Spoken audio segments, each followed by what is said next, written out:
Crop production and management, ये जो chapter है ये पूरा चैप्टर बेस्ट है एग्रीकल्चरल प्रैक्टिसेस की 7 स्टेप्स के ऊपर। जो 7 स्टेप्स है यानी कि प्रिपरेशन ऑफ सॉइल, फिर आता है sowing of seeds, after that adding manure and fertiliser, उसके बाद आता है इरिगेशन, फिर protecting from weeds, then harvesting and the last one is storage. तो ये जो 7 स्टेप्स है इन्हीं के ऊपर हमारा जो चैप्टर है क्रॉप प्रोडक्शन एंड मैनेजमेंट, ये पूरा चैप्टर बेस्ड है। यानी कि अगर हम ये 7 स्टेप्स को कंप्लीट कर लेते हैं तो हमारा पूरा चैप्टर मोर और लेस कवर हो जाएगा। तो इन 7 स्टेप्स में से पहला जो 2 स्टेप्स है यानी कि preparation of soil and sowing of seeds, ये हमने ऑलरेडी कवर कर चुके हैं।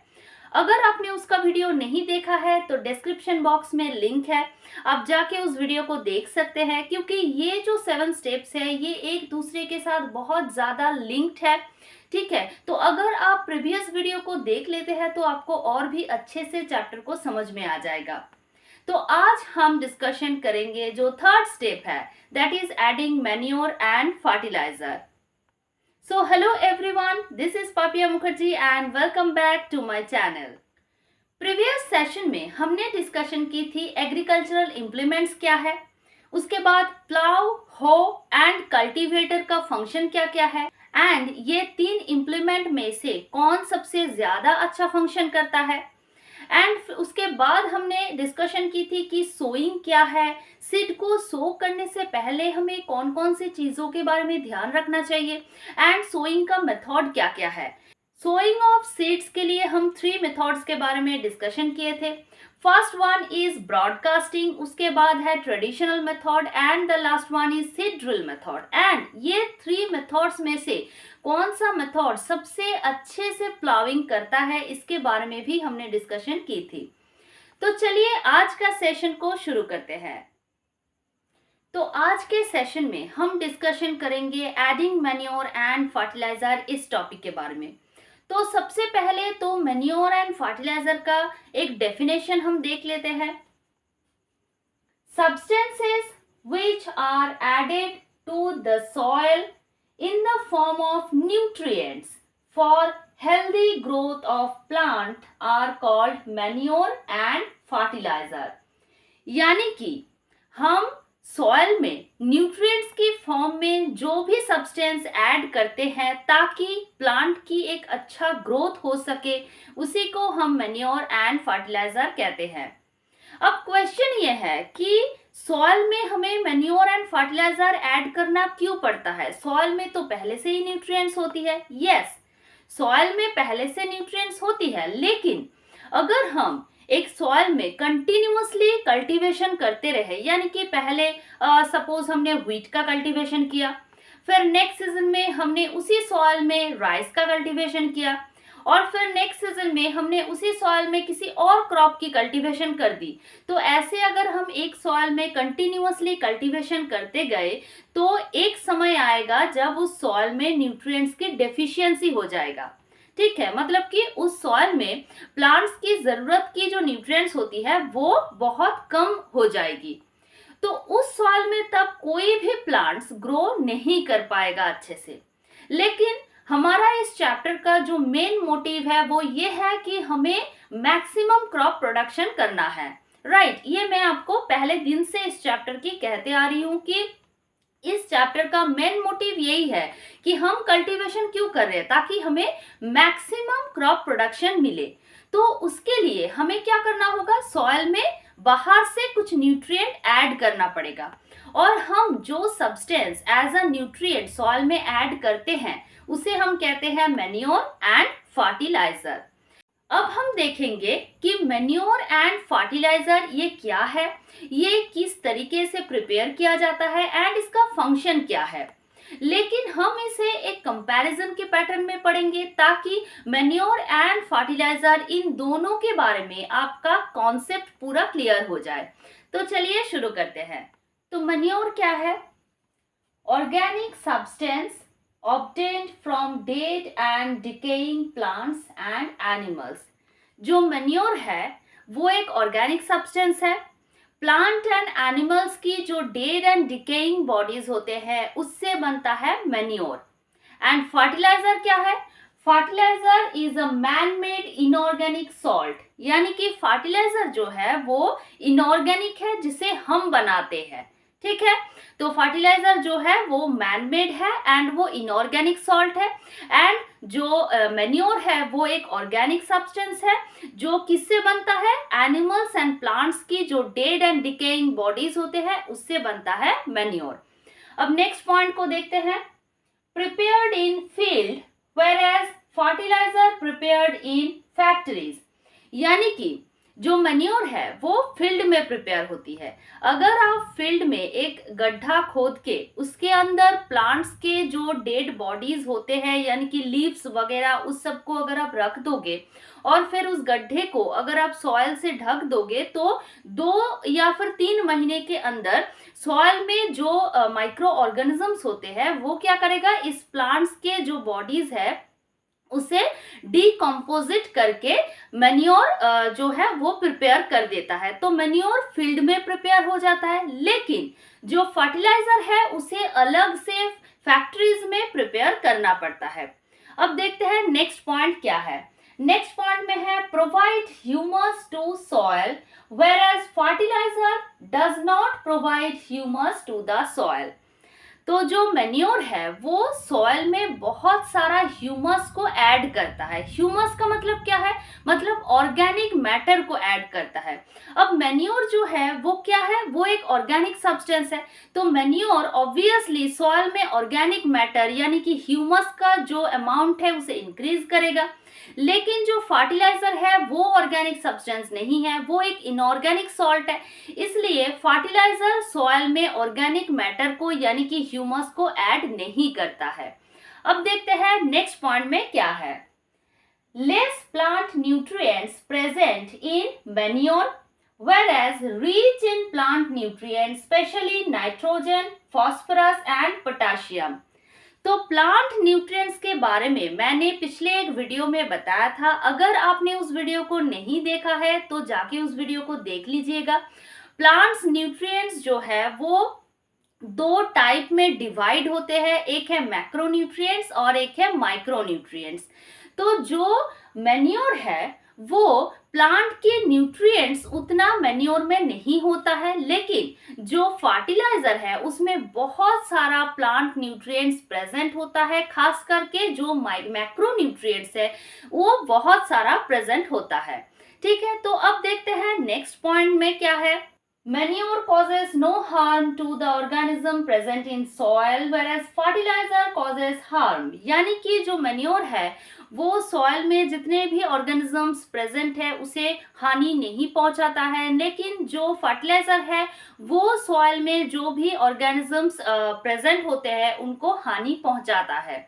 नेक्स्ट पॉइंट में क्या है? Manure is eco friendly whereas fertiliser is not eco friendly. मतलब क्या है? एक तो पहले जो हमने पढ़ा है कि जो मैन्योर है वो सॉइल में जितने भी ऑर्गेनिजम्स रहते हैं उसको हानि नहीं पहुंचाता है, लेकिन जो फर्टिलाइजर है वो उसको हानि पहुंचाता है। और फिर क्या है? मैन्योर से कोई भी पॉल्यूशन नहीं होता है, लेकिन फर्टिलाइजर से क्या होता है? अगर हम ज्यादा फर्टिलाइजर सॉइल में यूज करेंगे तो उससे क्या होगा? उससे सॉइल का जो टेक्सचर है वो खराब हो जाता है, यानी कि सॉइल का पॉल्यूशन होता है। और फिर अगर हम ज्यादा फर्टिलाइजर खेत में यूज करेंगे तो क्या होगा? पानी उस फर्टिलाइजर को बहा के ले जाएगा कहाँ पे? किसी पॉन्ड पे या फिर रिवर पे या फिर किसी लेक पे। तो उससे क्या होगा? उससे वाटर पोल्यूशन भी हो सकता है, यानी कि जो फर्टिलाइजर है वो बिल्कुल इको फ्रेंडली नहीं है।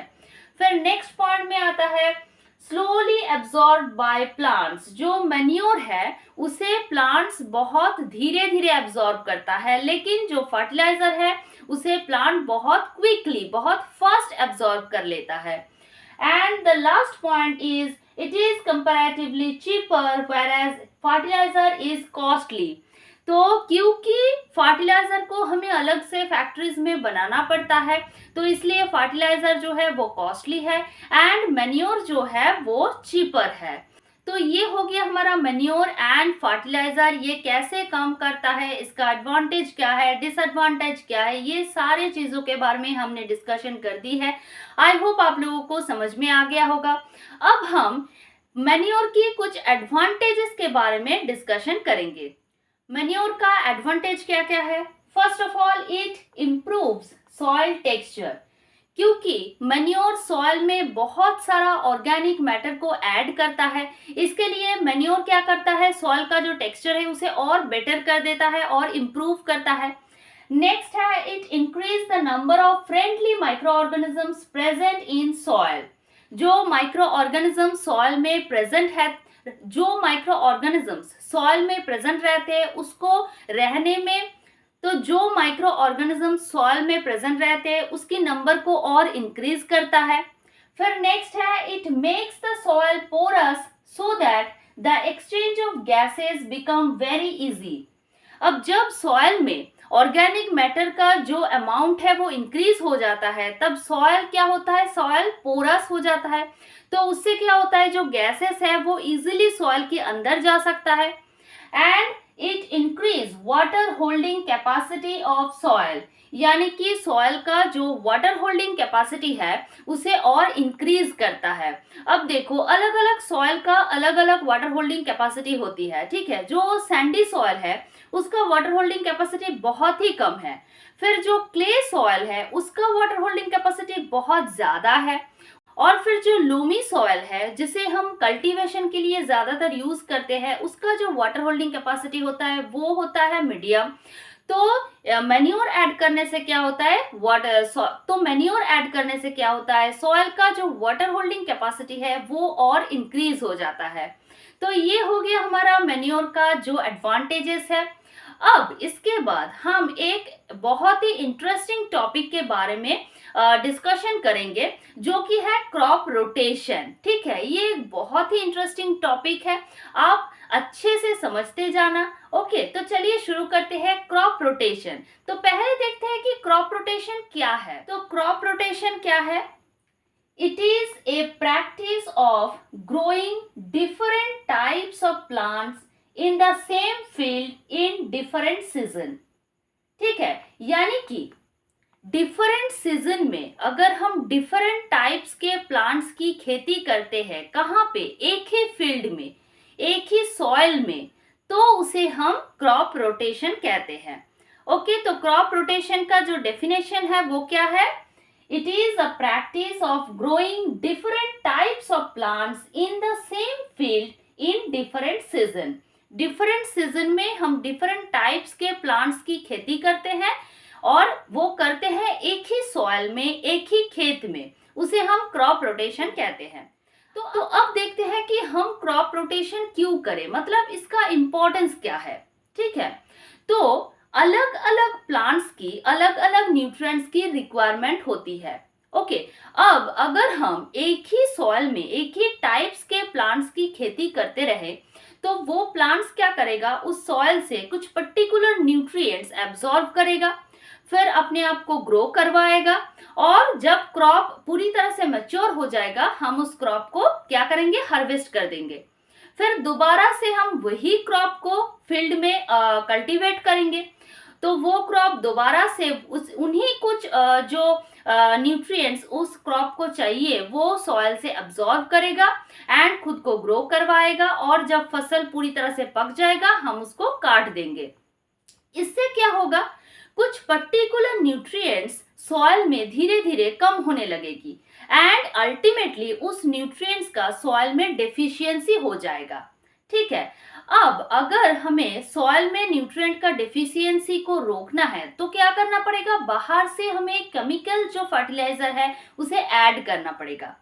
लेकिन हमने अभी अभी पढ़ा है कि केमिकल फर्टिलाइजर अगर हम ज्यादा यूज करेंगे सॉइल में तो क्या होगा, सॉइल का टेक्सचर जो है वो पूरा खराब हो जाएगा। तो इसके लिए हमें क्या करना होगा, इस प्रॉब्लम को सॉल्व करने के लिए हम क्या कर सकते हैं, हम लिग्यूमिनस प्लांट्स एंड जो नॉन लिग्यूमिनस प्लांट्स होते हैं उसे रोटेट करके हम कल्टीवेशन कर सकते हैं। अब आप लोग पूछोगे कि लिग्यूमिनस प्लांट को कल्टीवेट करने से क्या ये प्रॉब्लम सॉल्व हो जाएगा? उसके लिए हमें क्या करना पड़ेगा, पहले लिग्यूमिनस प्लांट्स का जो रूट्स होते हैं उसको देखना पड़ेगा। तो चलिए हम एक पिक्चर के थ्रू पहले लिग्यूमिनस सॉइल का जो रूट्स होते हैं उसको देख लेते हैं। ये जो पिक्चर आप देख रहे हैं ये एक लिग्यूमिनस प्लांट का रूट का पिक्चर है, ठीक है। अब लिग्यूमिनस प्लांट के रूट के अंदर क्या होता है, इस ट्यूमर लाइक कुछ स्ट्रक्चर होते हैं, ठीक है। ऐसे ट्यूमर लाइक कुछ स्ट्रक्चर होते हैं जिसे हम क्या कहते हैं, उसे हम कहते हैं रूट नोड्यूल। उसे हम कहते हैं रूट नोड्यूल। अब इस रूट नोड्यूल के अंदर एक बैक्टीरिया रहता है। अब ये बैक्टीरिया कोई ऐसा वैसा बैक्टीरिया बिल्कुल नहीं है। इस बैक्टीरिया के अंदर एक सुपर पावर है। ये बैक्टीरिया क्या कर सकता है, ये एटमॉस्फेरिक जो नाइट्रोजन है उसे एब्जॉर्ब करके उसे एक यूजेबल फॉर्म में ट्रांसफर कर सकता है एंड फिर उसे सॉइल में फिक्स्ड कर सकता है, ठीक है। और ये बैक्टीरिया का नाम क्या है, इसका नाम है राइजोबियम। और क्योंकि ये एटमॉस्फेरिक नाइट्रोजन को फिक्स्ड करता है कहाँ पे, सॉइल में, इसलिए हम इसे कहते हैं नाइट्रोजन फिक्सिंग बैक्टीरिया, ठीक है। तो लिग्यूमिनस प्लांट्स के जो रूट्स है उसमें एक ट्यूमर लाइक स्ट्रक्चर होते हैं, कुछ ट्यूमर लाइक स्ट्रक्चर होते हैं जिसे हम कहते हैं रूट नोड्यूल। और इस रूट नोड्यूल के अंदर एक बैक्टीरिया रहता है जो कि है नाइट्रोजन फिक्सिंग बैक्टीरिया, जिसका नाम है राइजोबियम। वो क्या करता है, वो एटमॉस्फेयर से नाइट्रोजन को एब्जॉर्ब करता है, फिर उसे एक यूजेबल फॉर्म में ट्रांसफर करके उसे सॉइल में फिक्स्ड कर देता है। तो इस तरीके से लिग्यूमिनस प्लांट सॉइल में नाइट्रोजन का जो अमाउंट है उसे इंक्रीज करता है, ठीक है। तो अगर हम leguminous and non leguminous plant को रोटेट करके कल्टीवेट करेंगे तो क्या होगा, अब ये हम समझेंगे एक एग्जाम्पल के थ्रू। देखो, अगर हम पहले सॉइल में गेहूं की खेती करते हैं तो गेहूं के प्लांट्स को नाइट्रोजन की जरूरत होती है। वो सॉइल से क्या करेगा, नाइट्रोजन एब्जॉर्ब करेगा और भी जितने न्यूट्रिएंट्स उसे चाहिए सब कुछ एब्जॉर्ब करके वो अपने आप को ग्रो करवाएगा। और जब गेहूं पूरी तरह से मैच्योर हो जाएगा हम उसको क्या करेंगे, हार्वेस्ट कर देंगे। फिर उसके बाद अगर हम किसी लेग्यूमिनस प्लांट की खेती करते हैं, जैसे कि सपोज मूंगफली की अगर हम खेती करते हैं, तो मूंगफली के रूट्स के अंदर क्या है, उसके अंदर है nitrogen fixing bacteria, that is rhizobium. वो क्या करेगा, वो एटमॉस्फेयर से नाइट्रोजन को एब्जॉर्ब करके उसे एक यूजेबल फॉर्म में ट्रांसफर करेगा, दैट इज अमोनिया, एंड फिर उसे सॉइल में फिक्स कर देगा और फिर उसे अपने लिए जितना भी नाइट्रोजन चाहिए वो एब्जॉर्ब कर लेगा और बाकी के जो नाइट्रोजन है वो कहाँ पे रह जाएगा, वो सॉइल में ही रह जाएगा। अब जब मूंगफली पूरी तरह से मैच्योर हो जाएगा हम उसे हार्वेस्ट कर देंगे। फिर दूसरे सीजन पे अगर हम राइस के, सपोज अगर हम राइस के खेती करते हैं तो क्या होगा, राइस प्लांट्स को जितने भी नाइट्रोजन चाहिए वो सॉइल से एब्जॉर्ब कर सकता है, क्योंकि सॉइल में अभी बहुत सारे नाइट्रोजन प्रेजेंट है। और सॉइल में ये नाइट्रोजन कहाँ से आए, सॉइल में ये नाइट्रोजन को फिक्स किया है वो लिग्यूमिनस जो प्लांट की हमने खेती की थी उसी के रूट के अंदर रहने वाले एक बैक्टीरिया जिसका नाम है राइजोबियम। तो इस तरीके से हम क्रॉप रोटेशन के थ्रू क्या कर सकते हैं, एक ही सॉइल में डिफरेंट टाइप्स के प्लांट्स की खेती कर सकते हैं डिफरेंट सीजन में। तो आई होप आप लोगों को समझ में आ गया होगा। तो बहुत बच्चे ऐसे हैं जिन्हें क्रॉप रोटेशन अच्छे से समझ में नहीं आता है, मतलब कि क्रॉप रोटेशन क्या है और हम क्रॉप रोटेशन क्यों करते हैं। तो अगर आप लोगों को इस वीडियो से क्रॉप रोटेशन के बारे में पूरा कॉन्सेप्ट क्लियर हो चुका है तो ये वीडियो को आप अपने दोस्तों के साथ शेयर ज़रूर कीजिएगा एंड मुझे कमेंट करके ज़रूर बताना कि आपको वीडियो कैसा लगा। और अगर आप इस चैनल पे नया हैं तो चैनल को सब्सक्राइब करके बेल आइकन को ज़रूर प्रेस कीजिएगा ताकि मैं जब भी नया वीडियो अपलोड करूँ आपको उसका नोटिफिकेशन मिल जाए। एंड एक लाइक ज़रूर करना ताकि मैं बहुत सारे एनर्जी के साथ नेक्स्ट वीडियो को लेके आऊँ आपके लिए। तो चलिए आज के सेशन में बस इतना ही और मिलते हैं नेक्स्ट सेशन में, तब तक के लिए बाय बाय।